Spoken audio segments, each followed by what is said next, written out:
السلام علیکم ورحمۃ اللہ وبرکاتہ۔ تبلیغ والوں کا حاصل یہ ہے کہ لوگوں کے اندر دین کا جذبہ اور دینی امنگ پیدا کر دی جائے۔ اب اس امنگ سے آدمی دین کی جس لائن میں بھی کام لینا چاہے لے سکتا ہے۔ نیز دیکھنے میں یہ آتا ہے کہ جب کسی چیز کی امنگ پیدا ہو جاتی ہے تو آدمی خود ہی اس امنگ کو صحیح طریقے سے پورا کرنے کی جدوجہد اور سعی کرتا ہے۔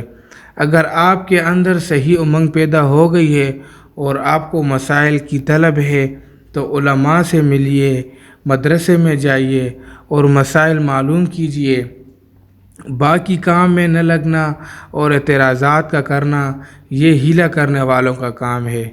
جیسا کہ میں نے ابھی کہا کہ ہر جماعت کا ایک نصب العین اور طریقہ کار ہوتا ہے۔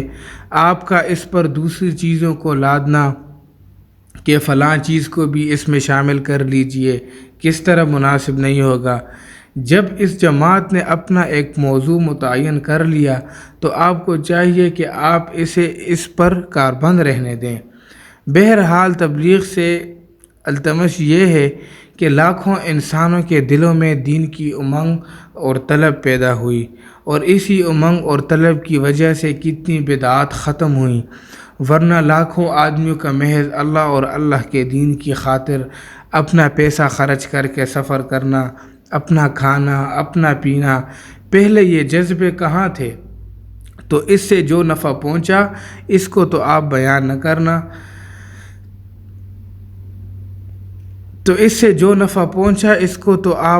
نہ کریں اور جو ان کا منصوبہ نہیں اس کو آپ اعتراض کی بنیاد بنائیں۔ یہ تو کوئی مناسب بات نہ ہوگی۔ کیا ہے؟ میں سمجھتا ہوں کہ اس جماعت کا کسی ملک میں جانا وہاں کے عوام اور وہاں کی حکومت دونوں کے لیے باعث رحمت ہے، کیونکہ یہ جماعت ایک عام فرد اور شہری کی اصلاح پر محنت کرتی ہے تاکہ وہ ایک ایسا اچھا شہری بن جائے جو اپنے خالق کا وفادار اور نہ صرف اپنے وطن اور اہل وطن کا خیرخواہ ہو بلکہ ساری انسانیت کے لیے فکر مند ہو جائے۔ وہ ایسی کوئی حرکت نہ کرے جس سے وطن اور اہل وطن کو نقصان پہنچے، کسی کو ناحق قتل نہ کرے، کسی کا مال نہ لوٹے، کسی کی عزت پر حملہ نہ کرے، جھوٹ نہ بولے اور نہ کسی کو دھوکہ دے، بلکہ وہ دوسروں کے لیے وہی پسند کرے جو اپنے لیے پسند کرتا ہے۔ یہ وہ اوصاف ہیں جو حکومت اور عوام دونوں کے حق میں مفید ہیں۔ حکومتیں عام طور پر اسلامی ہوں یا غیر اسلامی اپنی بگڑی ہوئی عوام سے نالاں ہوتی ہیں اور دہشت گردی، ڈاکوؤں اور منشیات اور مسکرات کے استعمال کرنے والوں کا شکوہ کرتی ہیں اور ان جرائم کو روکنے کے لیے قوانین اور سزائیں وضع کرتی ہے، لیکن ان سے کوئی خاطر خواہ فائدہ نہیں ہوتا۔ لیکن تبلیغی جماعت کی یہ کوشش ہوتی ہے کہ وہ تعلیم و تربیت کے ذریعے مسلمانوں کے نفوس میں ایسا ملکہ اور ایسی اخلاقی قوت پیدا کر دے جو انہیں ان جرائم کے ارتکاب سے روکے اور ان جرائم سے دلوں میں نفرت پیدا کر دے اور انہیں ایسی صفات اور اعلیٰ اخلاق اپنانے کی ترغیب دیتی ہے جن سے عوام اور حکومت دونوں کو فائدہ پہنچتا ہے۔ حضرت محمد صلی اللہ علیہ وسلم کا ارشاد ہے، ترجمہ: دین خیرخواہی کا نام ہے۔ ہم نے عرض کیا کہ کس لیے؟ دین خیرخواہی کا نام ہے۔ ہم نے عرض کیا کس کے لیے یا رسول اللہ؟ فرمایا اللہ کے لیے، اس کے رسول کے لیے، اس کی کتاب کے لیے اور مسلمانوں کے حکمرانوں کے لیے اور عام مسلمانوں کے لیے۔ یقینی بات ہے کہ جب فرد کی اصلاح ہوگی تو اس سے پورے معاشرے کی اصلاح ہوگی، ملک میں امن و امان کی فضا پیدا ہوگی، روحانی اور اخلاقی قدریں عام ہوں گی اور لوگ امن و امان کی زندگی بسر کر سکیں گے۔ دیکھا جائے تو عموماً حکومتیں دو باتوں سے گھبراتی ہیں، ایک یہ کہ باہر سے کوئی اجنبی آئے اور آ کر ملک کی سیاست میں دخل اندازی کرے، نمبر دوسرا یہ کہ کوئی اجنبی باہر سے آ کر عوام الناس میں اختلاف پیدا کرے۔ ان دونوں باتوں میں حکومت کو اس جماعت سے کوئی خطرہ نہیں ہونا چاہیے، کیونکہ وہ سیاست میں دخل نہیں دیتی اور نہ ہی وہ عوام میں اختلاف پیدا کرتی ہیں۔ تبلیغی جماعت کا پاکستان اور ہندوستان میں مرکز ہے، جہاں اسے یہ قانونی حق حاصل ہے کہ وہ سیاست میں حصہ لے، لیکن اس نے رضاکارانہ طور پر اپنا یہ حق چھوڑ رکھا ہے۔ لہٰذا جو جماعت اپنے ملک میں اپنا سیاسی حق استعمال نہیں کرتی، وہ دوسرے ملک میں کیسے سیاست میں حصہ لے گی جہاں اسے اس کا کوئی حق ہی حاصل نہیں؟ لہٰذا کسی ملک کی حکومت کو اس جماعت سے کوئی سیاسی خطرہ نہیں۔ باقی رہا یہ کہ عوام میں اختلاف پیدا کرنا اور ان کی صفوں میں پھوٹ ڈالنا، تو اس اعتبار سے بھی جماعت سے کوئی خطرہ نہیں ہونا چاہیے، کیونکہ تبلیغی جماعت کا محور ہی دین کی بنیادی باتیں اور ایسے امور ہیں جن پر پوری امت کا اتفاق ہے۔ وہ فروعی اور اجتہادی مسائل کو نہیں چھیڑتی جس سے اختلاف پیدا ہونے کا امکان ہے۔ بطور مثال ہم دیکھتے ہیں کہ جماعت ایک مسلمان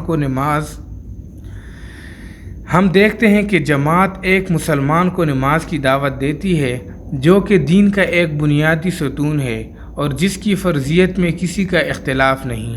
نیز وہ مسلمانوں کو اس بات کی دعوت دیتی ہے کہ وہ اپنا تعلق مسجد سے جوڑے، اس میں بھی کسی مسلمان کو کوئی اختلاف نہیں۔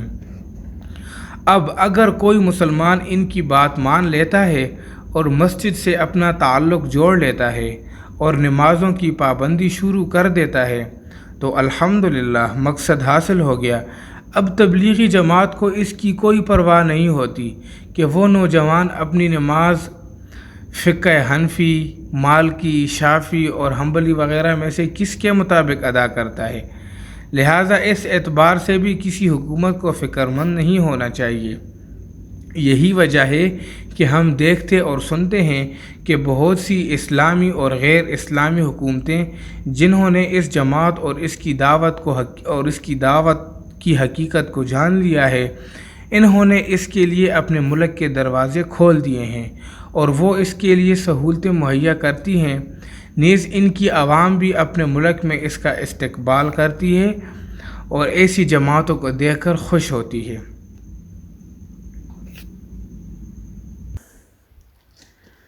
تبلیغ والوں کا حاصل یہ ہے کہ لوگوں کے اندر دین کا جذبہ اور دینی امنگ پیدا کر دی جائے۔ اب اس امنگ سے آدمی دین کی جس لائن میں بھی کام لینا چاہے لے سکتا ہے۔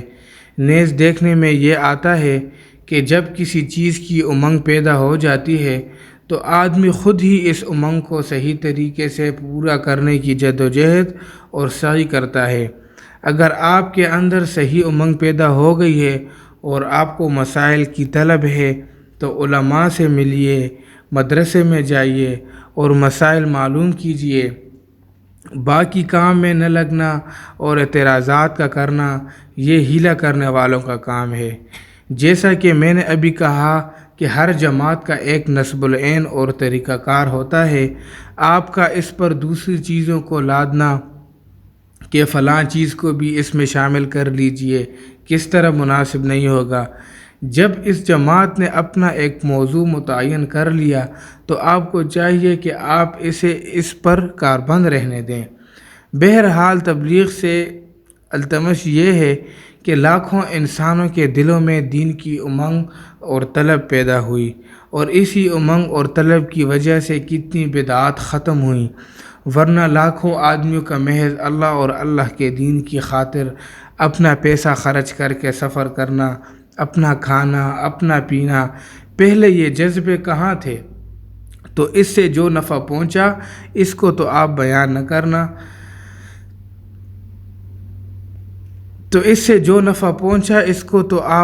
نہ کریں اور جو ان کا منصوبہ نہیں اس کو آپ اعتراض کی بنیاد بنائیں، یہ تو کوئی مناسب بات نہ ہوگی۔ کیا ہے؟ میں سمجھتا ہوں کہ اس جماعت کا کسی ملک میں جانا وہاں کے عوام اور وہاں کی حکومت دونوں کے لیے باعث رحمت ہے، کیونکہ یہ جماعت ایک عام فرد اور شہری کی اصلاح پر محنت کرتی ہے تاکہ وہ ایک ایسا اچھا شہری بن جائے جو اپنے خالق کا وفادار اور نہ صرف اپنے وطن اور اہل وطن کا خیر خواہ ہو بلکہ ساری انسانیت کے لیے فکر مند ہو جائے۔ وہ ایسی کوئی حرکت نہ کرے جس سے وطن اور اہل وطن کو نقصان پہنچے، کسی کو ناحق قتل نہ کرے، کسی کا مال نہ لوٹے، کسی کی عزت پر حملہ نہ کرے، جھوٹ نہ بولے اور نہ کسی کو دھوکہ دے، بلکہ وہ دوسروں کے لیے وہی پسند کرے جو اپنے لیے پسند کرتا ہے۔ یہ وہ اوصاف ہیں جو حکومت اور عوام دونوں کے حق میں مفید ہیں۔ حکومتیں عام طور پر اسلامی ہوں یا غیر اسلامی اپنی بگڑی ہوئی عوام سے نالاں ہوتی ہیں اور دہشت گردی، ڈاکوؤں اور منشیات اور مسکرات کے استعمال کرنے والوں کا شکوہ کرتی ہیں اور ان جرائم کو روکنے کے لیے قوانین اور سزائیں وضع کرتی ہے، لیکن ان سے کوئی خاطر خواہ فائدہ نہیں ہوتا۔ لیکن تبلیغی جماعت کی یہ کوشش ہوتی ہے کہ وہ تعلیم و تربیت کے ذریعے مسلمانوں کے نفوس میں ایسا ملکہ اور ایسی اخلاقی قوت پیدا کر دے جو انہیں ان جرائم کے ارتکاب سے روکے اور ان جرائم سے دلوں میں نفرت پیدا کر دے اور انہیں ایسی صفات اور اعلیٰ اخلاق اپنانے کی ترغیب دیتی ہے جن سے عوام اور حکومت دونوں کو فائدہ پہنچتا ہے۔ حضرت محمد صلی اللہ علیہ وسلم کا ارشاد ہے، ترجمہ: دین خیرخواہی کا نام ہے۔ ہم نے عرض کیا کہ کس لیے؟ دین خیرخواہی کا نام ہے۔ ہم نے عرض کیا کس کے لیے؟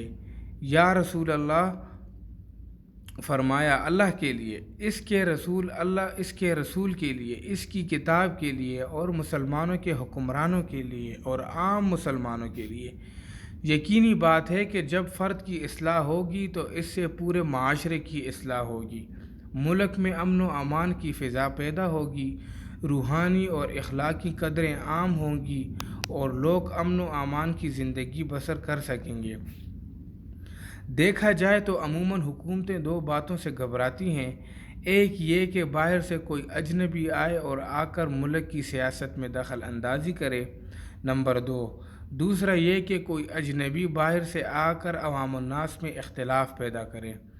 ان دونوں باتوں میں حکومت کو اس جماعت سے کوئی خطرہ نہیں ہونا چاہیے، کیونکہ وہ سیاست میں دخل نہیں دیتی اور نہ ہی وہ عوام میں اختلاف پیدا کرتی ہیں۔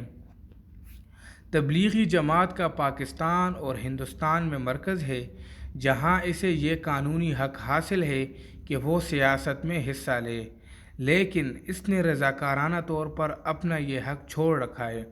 لہٰذا جو جماعت اپنے ملک میں اپنا سیاسی حق استعمال نہیں کرتی، وہ دوسرے ملک میں کیسے سیاست میں حصہ لے گی جہاں اسے اس کا کوئی حق ہی حاصل نہیں؟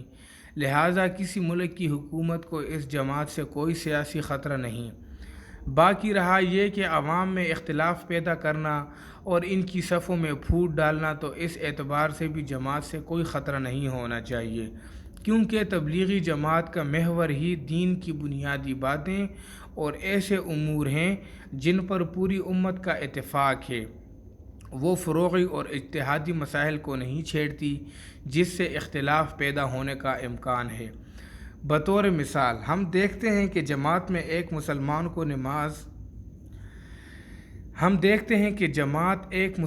کو نماز کی دعوت دیتی ہے، جو کہ دین کا ایک بنیادی ستون ہے اور جس کی فرضیت میں کسی کا اختلاف نہیں۔ نیز وہ مسلمانوں کو اس بات کی دعوت دیتی ہے کہ وہ اپنا تعلق مسجد سے جوڑے، اس میں بھی کسی مسلمان کو کوئی اختلاف نہیں۔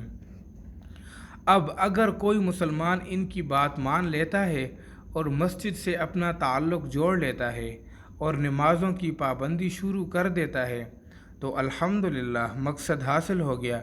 اب تبلیغی جماعت کو اس کی کوئی پرواہ نہیں ہوتی کہ وہ نوجوان اپنی نماز فقہ حنفی، مالکی، شافعی اور حنبلی وغیرہ میں سے کس کے مطابق ادا کرتا ہے۔